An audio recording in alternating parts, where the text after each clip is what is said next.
got a coyote I just spotted from my house right behind us. A little over 400 yards. My tripod won't go high enough to see it, so it's just going through the willows right now. I'm going to try and get it stopped and take a shot and then go from there.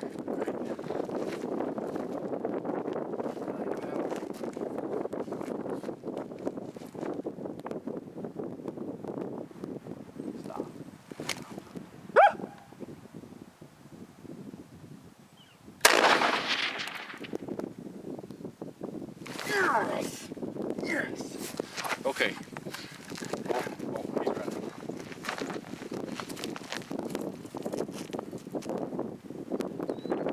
He's down. He's gotta be down. He just ran into some willows, but I could see blood already coming out from down by his heart. So about a 400-yard shot. Sorry for the wind, but didn't have much choice. I saw a coyote. Figured I might be able to share it with you guys. Just a Savage 223 Model 11. It's been a super fun gun. It's just a Barska scope on it, just a cheap 3x9, but cranked it up to 9 and did a little Idaho holdover and smoked him first shot. Sorry, I'm kind of excited. That was pretty awesome to pull off a 400-yard shot off the fence post. Hang on, we'll go down there and go find him. I gotta cross the river though, so I gotta go get my gaiters on. Don't know if you can quite see that.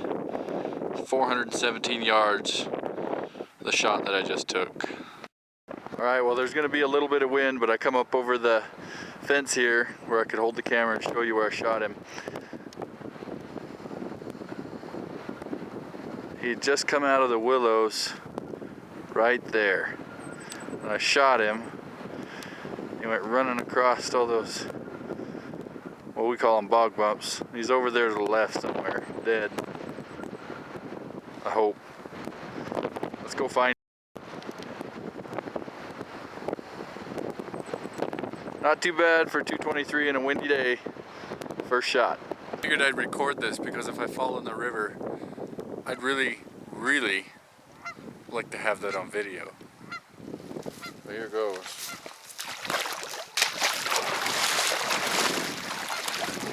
Got on my Kennetrek gaiters. I don't know if you can even see that.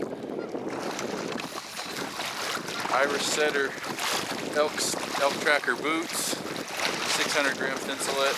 These are my main elk hunting boots.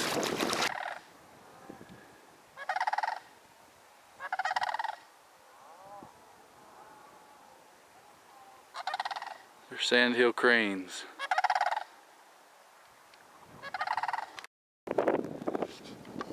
This is kind of funny, but I'm filming those cranes. I've been looking all over for this stupid coyote and I couldn't find him. And then I just realized he's right in line with those sandhill cranes, so you guys saw him before I did. The trouble has been, I know he didn't go very far, but can't really tell the depth of these from the camera.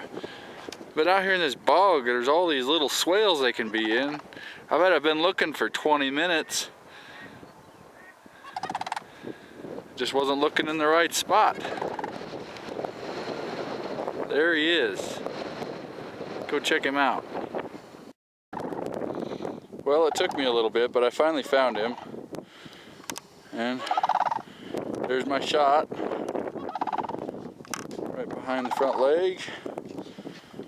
Using a little bit of Idaho holdover. 417 yards. Well, it's been kind of an exciting hour. I looked out my front window and of my house and was able to see what I thought might be a coyote. So I took a closer look with my binos that I have in my living room, and sure enough, there's a coyote down here. So I grabbed my 223 and ran out the front door, grabbed the tripod, and set it down. I'm really sorry that I couldn't get the coyote in the shot on video, but my tripod won't go high enough to see him, so I just put it on me. Not that you guys really care that much about watching me, but anyhow, he started running. Well, he was trotting out of these willows over here, and when I hollered, he stopped, and I knew I had just about a second to make the shot, so just held over a little bit, squeezed her off, smoked him. He took off running, but I could see that there was already this blood right here, right by his heart, so I knew I'd smoked him good. Then I got out here looking for him, and there's all these bog bumps and swales. He probably only went 30 yards from where I shot him, but it's pretty hard to see him down in these little humps. I was actually looking about 30 yards in the wrong direction. Yeah, sorry, I'm kind of excited. I still got the shakes just a little bit, but just a cheap Barska scope mounted on a Savage Model 11 223. This is my truck gun. This is mostly what I use it for, shooting coyotes. So I like a good accurate bolt action. This sucker drives tacks, and it's not an expensive model, but even with this cheap scope, it does the job. The Barska scope's just a 3x9. I cranked it up to 9 power. The shot ended up being 417 yards, and at that range it was nice to have that 9 power. Not a bad April day, especially since my house is right there. I did it all from my front yard. Thanks for joining me. When I started doing this YouTube stuff, nobody told me how much of a pain it is trying to make sure the camera's getting a good shot. And I figured, well, I'll just get a camera and film my adventures. Well, it's harder than it looks, because you want to make sure that you're getting good content. Some people worry about whether they look like an idiot or not. I can't help it, so I just don't worry about it. But I do have fun, and I'd like you guys to come along. I gotta walk through this bog again. This isn't too bad. It's fairly solid, but just up and down. Kind of like moguls with no skis. I'm sure I said at some point when I was doing my first little bit of video after I shot that coyote back in the river here, said something about Idaho holdover. Well, I know you've heard the term Kentucky windage. Well, sometimes I use that too. The problem is, in this part of Idaho and Montana, everything's wide open. So there's long shots. So I call it Idaho holdover, or if I'm in Montana, I call it Montana holdover. But just try not to fall in here. So if you're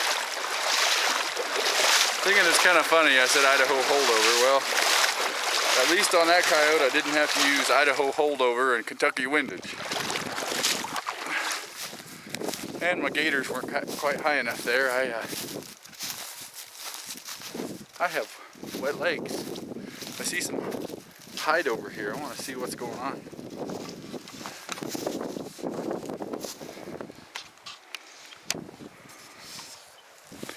And it smells bad. Leg. Okay, well I think I figured out what this coyote was eating on. There's a front leg around the corner here. And this little, well, it's not that little, but it is a fawn from last year. Looks like its neck is broken. But that's probably what that coyote did.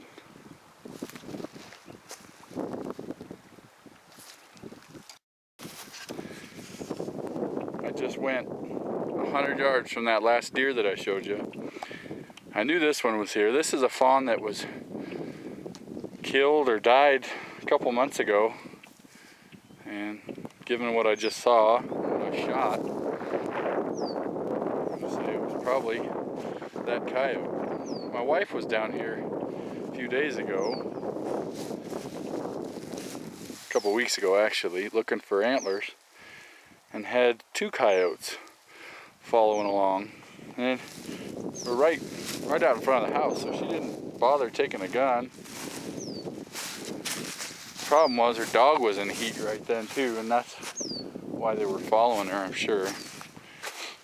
I'm sure I'm gonna get a lot of comments about why would you kill a helpless animal? Well, those 2 deer fawns were a lot more helpless than that coyote was. But the problem is, there has to be a balance with everything. Whether it's with the deer or the elk or the predators. If there's an overabundance of game, then disease takes them out, or predators. But if there's an overabundance of predators that are a little higher up the food chain, well, then it's kind of up to us to take them out.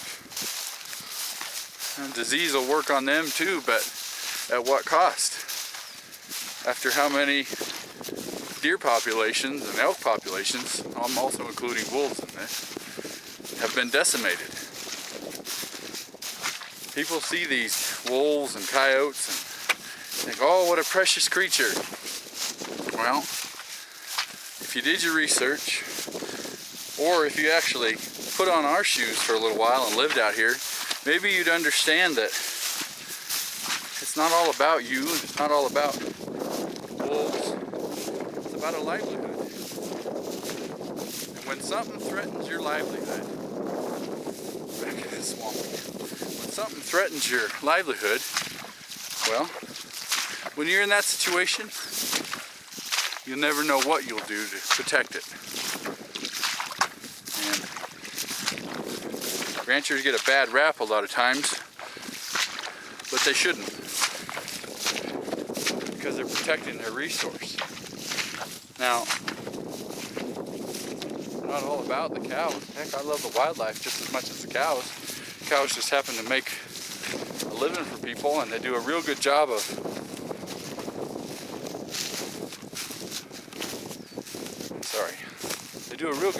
maintaining our natural resources if managed correctly.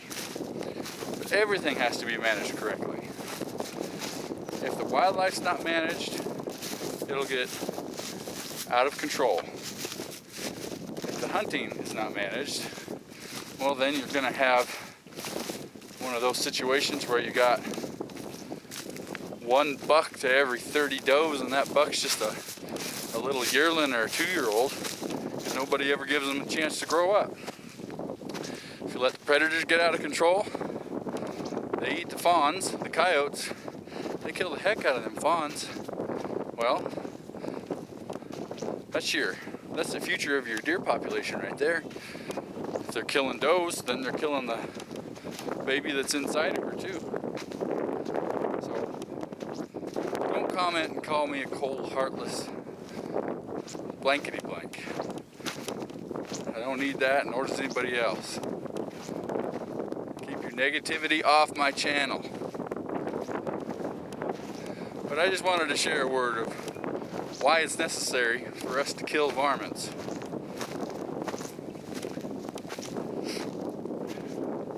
I like seeing coyotes out here, I do. And I've seen my fair share of wolves too. Not quite as fond of them, but you know what, they're here.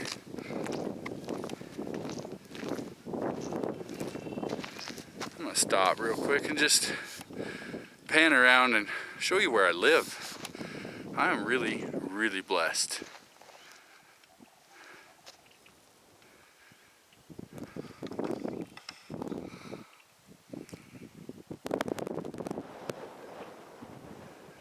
People comment message me and say, oh, where do you live? I'd like to come visit you. I'd like to come out there and see your place. You know, go shoot with you, hunt with you. Well, I don't really want to share that. I don't mind sharing the experience, but once you put that out there, then everybody knows, including the people that aren't welcome. So if I don't share my personal information and much about where I live, don't be offended. Just an overprotective cowboy wanting to take care of what he loves. Right down there is where I shot that coyote. Well, thanks for coming along. We'll catch you on the next video. Hi, this is Tag from the Adventure Cowboy channel. If you like guns, hunting, fishing, wildlife, camping, gear, cowboys, horses, shooting, and more guns, well, you should subscribe to our channel. Also, like us on Facebook, The Adventure Cowboy. There's exclusive content there that's not available on YouTube, and we'd love to have you. Thanks for joining us. Stay tuned.